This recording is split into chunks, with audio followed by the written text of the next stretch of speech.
Kiongozi wetu Rais wa Jamhuri ya Kenya Daktari William Samoei Ruto, Waziri wetu mkuu Mheshimiwa Musalia Mudavadi, mawaziri wetu, Katibu mkuu wa KOTU ndugu Francis Atwoli, waheshimiwa wabunge, waheshimiwa wafanyikazi, hamjambo. Nimesema waheshimiwa wafanyikazi kwa sababu nyinyi pia ni waheshimiwa. Hata kama nyinyi mumeajiriwa, pia mnapatanga nafasi kila baada ya miaka 5 kuajiri wengine. Na huyu rais wetu William Ruto na mimi, ni nyinyi mmetuajiri, nyinyi ndio matajiri wetu, na kwa hivyo nyinyi ni waheshimiwa. Your Excellency,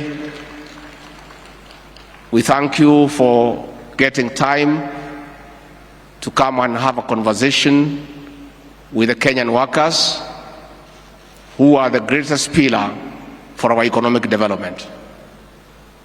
Your Excellency, you inherited the leadership of this country at a difficult time when the economy of this great nation was in a very difficult place. And Your Excellency, we want to thank you for the great efforts that you have put to restore the Kenyan economy, and we are glad that there are signs of recovery.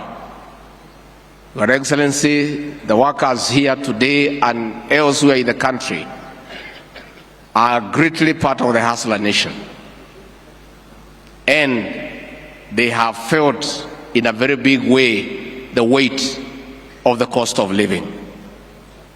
Your Excellency, through prudent management and well thought out interventions, you have successfully brought down the cost of unga from an all-time high of 230 shillings to slightly above 150. Your Excellency, that and other interventions, it is true, it is in between 150, 170, depending on where you buy. Na tutaendelea naye. Your Excellency, as we proceed, we want to urge you to continue putting into place pragmatic interventions, and we thank God for the rains, and through the interventions you have made of subsidizing the cost of production, through availing fertilizer at reasonable prices. With these rains, we have no doubt, before the end of the year, the prices of food commodities will go down. Finally, Your Excellency, all these things are not possible if there is no political stability. Na mzee Atwoli, ningetaka kuhakikishia kwamba our president has done everything possible to reach out and to encourage dialogue.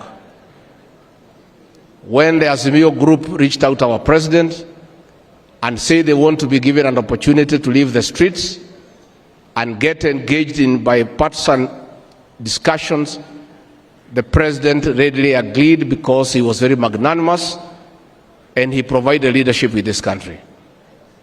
Those of us who work closely with him, some of us were of a different idea, but the president persuaded us that it is useful to give dialogue a chance. The Azimio people have been given a chance, but they have instead decided to go back to the streets. What they must know, because I saw them pen a letter yesterday saying that the president should allow them to go to the streets. President William Ruto on 13th of September took the Bible before God and the people of Kenya and swore to protect and uphold the Constitution. One of his responsibilities in upholding the Constitution is to protect life and property. The several times the Azimio people were in the streets, there was no demonstration. It was destruction of property, looting of private property, killing people and injuring others. We still are.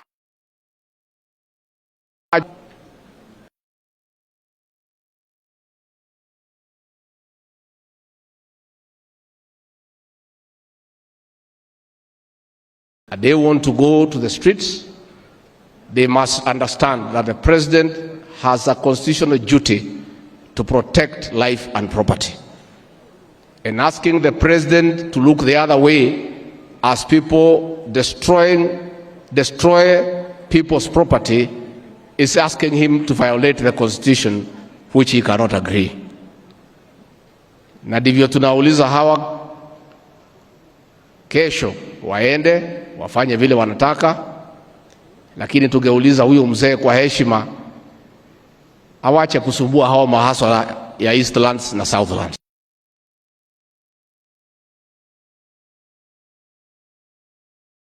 Hao na kuharibu mali yao na kuwazuia kwenda kazini.